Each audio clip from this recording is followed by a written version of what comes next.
All right. All right. Today's date is January 12th. So let's get straight into it. Boom, boom, boom, boom. Let's put the bot down. Let's go straight to trading view. Let's talk about silver. Let me lower the music real quick.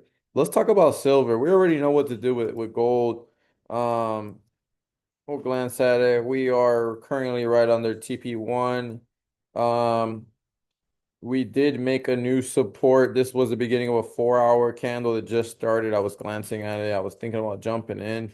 I'm just really disgusted on how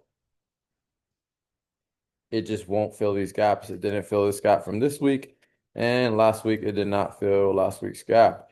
I think this year is going to be the same thing as last year, where um, we just don't fill the gaps. The price is going to be moving so fast that it's just not going to fill, right? So who cares? It is what it is. Play it on the 30 minute. I'll talk about the strategy later. If you already know the strategy, you already know what to do. Silver though, silver is going to be a great long-term investment. You can pretty much, I'm going to say this right now. January 12th is the beginning of the year. You can literally just click buy. Just click buy and just hold. Anytime that you see price do this, like, and it yanks, oh, sorry, no, that's a bad example. Sorry, that was a bad example. Anytime you see price shoot up and yank down, that is just a pullback. Look for the retest of the EMA and then aim for the last high, right? I like to pay myself a little before we get there, because there's going to be a lot of pending orders right here sitting, right? Let me close this out. There's going to be a lot of pending orders like right here trying to sell. So that's where it gets all wicky and shit. It gets all like, oh, until they break and retest on it. Um, let's go right here. Boom, boom, boom. I'm gonna mark this now. Boom, boom, boom. Going to daily. So I don't know if you guys have noticed, gold has been going bananas for the last 2 months.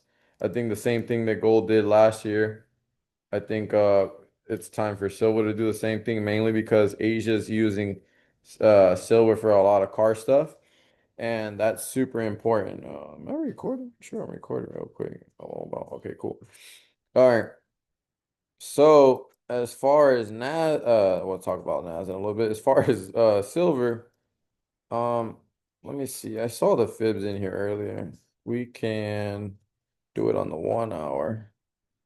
You see this last drop right here? This last drop. This is what I'm talking about. This is money right here. When I see this and they give me even that's all I need to drop the fibs. Now watch this. I'm gonna predict the future now. I'm gonna put this with today's date, post it today, and you will see.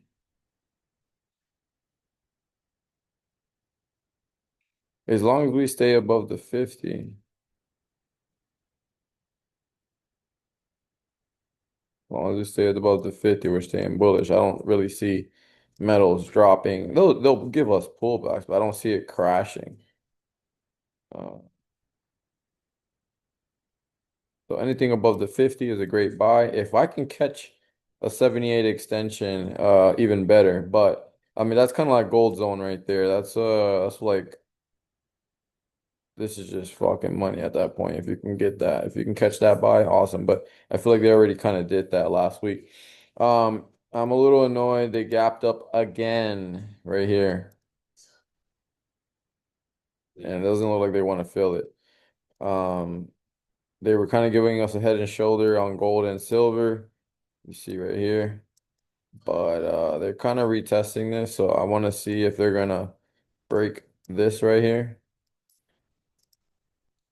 Let's see how they treat that pretty much. Oh Lord, have mercy. Boom right here. Boom. So I'm gonna put this in blue. Put it in yellow. Let's see how they treat this right here. So if they, I mean, gold, all metals are bullish, indexes are bullish. So you want to look for buys, and when you look for your buys, you want for price to crash and you catch it on the EMAs. Literally keep it simple. Don't, oh my God. Now, price is, if the EMAs are on top of price, then you look for sells, buys, sells, buys. When it's sideways, you don't touch. EMAs on top, sell, chop. When EMAs are cutting through price, don't touch it. Okay. So as far as silver, currently at 85.82, if you understand the fibs, then you know that this is TP1 and you know what happens after they hit TP1. 90% of the time they're gonna hit TP2. So if this is what it is, there looks like they're not gonna freaking fill this damn gap this week. So it is what it is. So the next target is 88. And something I've noticed is silver pays a lot more. So you can literally get a prop firm account and just click the smallest entry ever and just let it play out. I mean,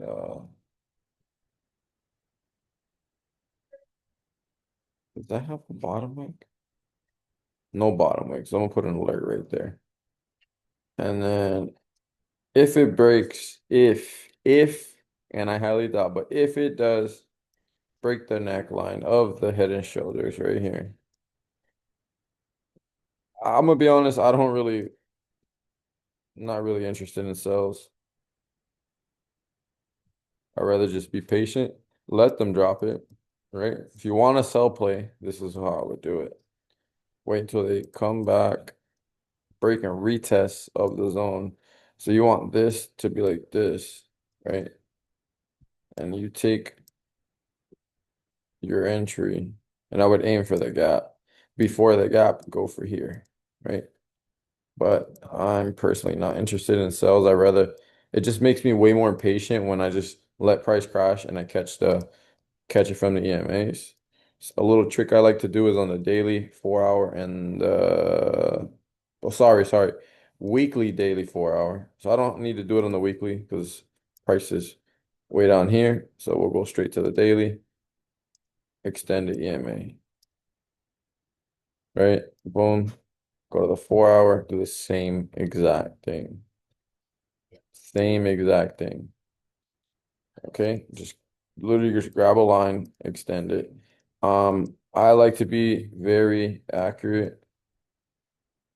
And if you do this with me already, then you see how crazy this little trick is, right?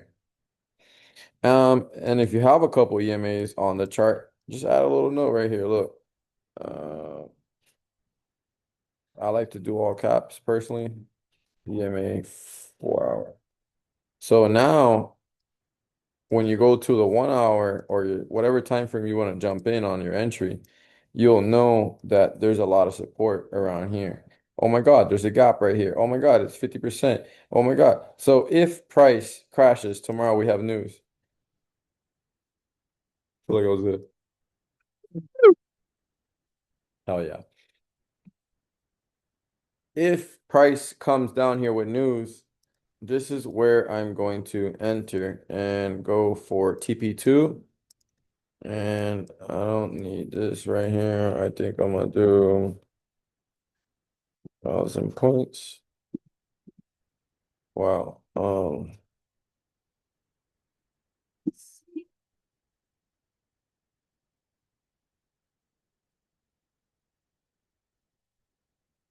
that's kind of crazy. Whatever. I'm gonna cover that wick right there. Honestly, I'm not doing that. Yeah, I'm gonna do about $7. That's literally the truth. Damn, that is crazy. Let me see what this went to already.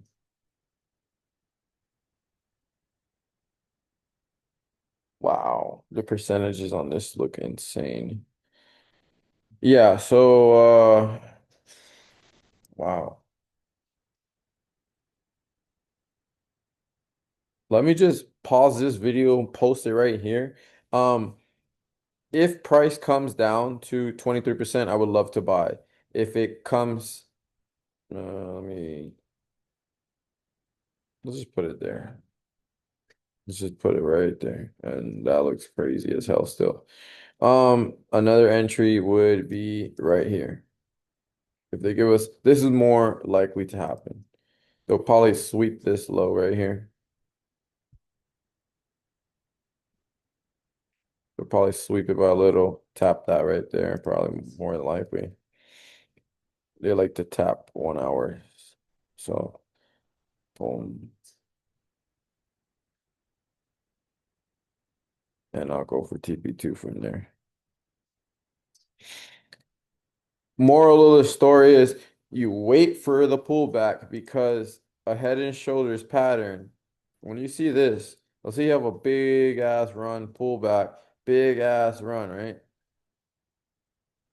Usually this is just a break and retest, right? But what happens is normally you get a big ass run and then here you get the hook, ink, hack 'em, ham, right? Retest of the neckline and shot it down. So if you I don't want to say if you have big cojones. If you're crazy, you could. I do it sometimes. I'm not even gonna lie. That's a good spot to jump in, but the safer zone to jump in is right here. And the reason why is you're below a resistance now. So it was a support. It was a support, right? Boom. And now it's a resistance. So now that it's a resistance, um, just blocks all the light just in case you didn't know. Now we can put that in a different color, whatever. You get the point. So sell below a resistance, buy above a support. So as long as it's on top of the fibs, you buy. And if it's below the fib, it's breaking. If the staircase, price can only do one of three things. Look at this. I'm gonna make this simple before I end the video. Price can only do one of two things, and this is something you could do for free on TradingView. Go on your line chart and look at shit. Literally, just go on, look at that. Look, lines. Wow. So, market structure, it could either go down, up, or sideways. Up, down, sideways, kind of. See all this head and shoulders, and we'll get more into it in a different video. But you could only, I mean, I'll show you guys a choppy market actually. To show you something. This is perfect of what a choppy market looks like. Um, you don't touch this shit. When it's back, forth, back, forth, back, forth, just leave that shit alone. You want markets that are trending. Nice. Bullish trend. You just click buy, bro. All you gotta do is wait for price. All you have to do is get your emotions in check. All you have to do when it's going up, you don't buy while it's going up. You already missed the move more. So wait until it pulls back and then makes a V pattern, right? You want to get in right there. I'll make a market structure video later, but markets, price, any market only can do this. It's either trending up, right? Or if it's getting ready for another move or it needs some more fuel, it will go sideways. You can technically trade something like this. We don't. Me and my community don't do that. But some people like scalpers, they'll trade in between here, support and resistance. That's cool enough, right? And then a bearish market where it's higher lows and higher lower highs, right? So this is a seller bearish market and this is a bullish market. And this is EMAs would go like this on this, and we'll get more into it. Boom. EMA would be on top of this one, and EMA would be fucking wouldn't know what to do. So don't touch this shit right here. Buy, sell. So let's keep it simple and then we'll get on to the next video.